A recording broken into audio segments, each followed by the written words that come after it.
Hey, I'm Ryan. I'm going to do the walkthrough on your Sportsman 570 touring. So first things first, we're going to go over some of your controls here. So on your handlebars, you have a brake, and then there's a black lever on the far side that is your park brake. So you hold in the brake handle, push in the brake lever, and then let go, and now your park brake is engaged. When you want to release your park brake, you grab the brakes, and then it automatically releases. Okay? You have a light switch here for your headlights, off, low, and high. Only works with key on. When you want to use any of your electronics, you'll need to turn the key on first. This here is a kill switch.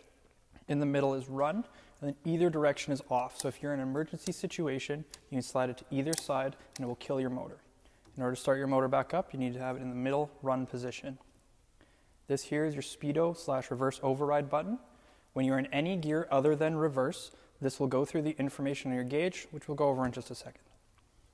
When you're in reverse, you have a speed limiter for safety reasons. When you hold down this button, it provides a full range of power for your reverse motion. You have the option of installing a winch, and then your control will be right here on this side of the bars. You have an in and out control, and again, we'll go over that later. This right here is a 12-volt accessory if you want to charge any of your electronic devices. You have your key switch here with one click for power, and then when you hold in a brake, you can turn the key again to start your unit. We'll go over the gauge in 1 second. Here is your 4-wheel drive and 2-wheel drive switch. It goes back and forth. And then your throttle is right here. Going over your gauge, you have arrow keys here which go through the information in the middle. It scrolls from RPM to miles per hour, odometers, trip odometers, voltage, engine hours, and service hours. If you ever want to change anything, you click on these arrow keys here. The top can go through with mode, between miles per hour, RPM, and engine temperature. If you want to change anything, you hold down the mode button and it brings up your options menu where you can change any of your settings here. Over on this side, you have a gear indicator that will determine which gear you are in. You have a 4-wheel drive indicator, a clock, and a gas gauge. Your lights here will be your engine light. This is only on because the engine is not running. An EPS light if your unit is equipped with EPS. You have an engine light here. It's only on because the unit isn't running. It'll go away when you start it. Here's an EPS light if you have EPS equipped on your unit. An oil temperature light, neutral light, and high beam light.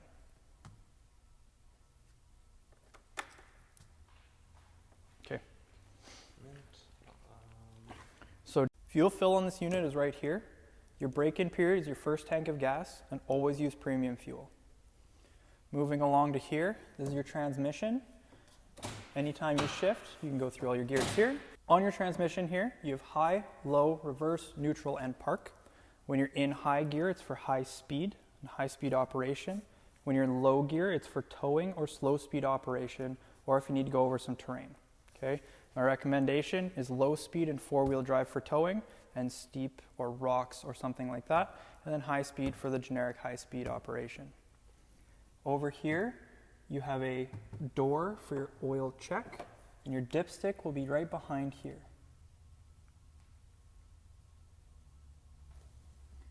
You can put the tabs in the side here, and push down until it clicks and make sure that's closed up. This right here is a foot brake. It operates the rear brakes. Coming around to here, your seat. When you slide your hand behind the seat here, you can give it a good jerk and it comes up and out. And then under here will be your air box. Okay, in order to put your seat back in, slide as far back as possible, and you're going to put the front in first. Slide the front forward until it seats, and then push down on the back. You can double check and just make sure it's tight. Under the front here, you have storage under this compartment. It comes up with the latches on the side, and you can lift up for your storage. This does have drains. If you ever get water in here, you can drain it out through these plugs, and then plug it back up, and you're good to go.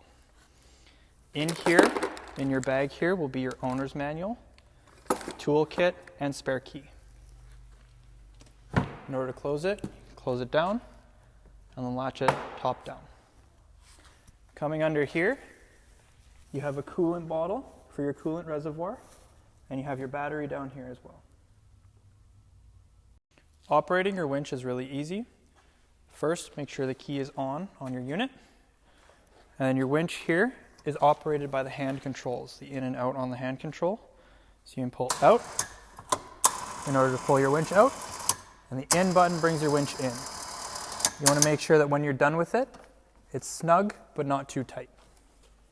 Your winch also has a free spool mode, where if you click the side, you can pull it all the way out, and then it will free spool. When you're done, you click the lever again, and then lock it in, and you can use your remote to bring it all the way back in. On the back of the 570 Touring, you have a rear storage slot here, quarter turn, and you have tons of space in there. Pull it back up, quarter turn again, and it's locked closed. Tire pressures on this unit are 7 psi. It's on a sticker right here.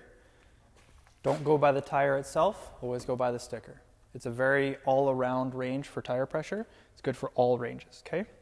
Maintenance on this unit is the first 25 hours, you have your first service, and then every other service after that is 100 hours or annually. If you have any questions, feel free to call us at Ron's Marine at 204-237-5800. Otherwise, you can reference your owner's manual. It's a very good resource, can answer a lot of your questions.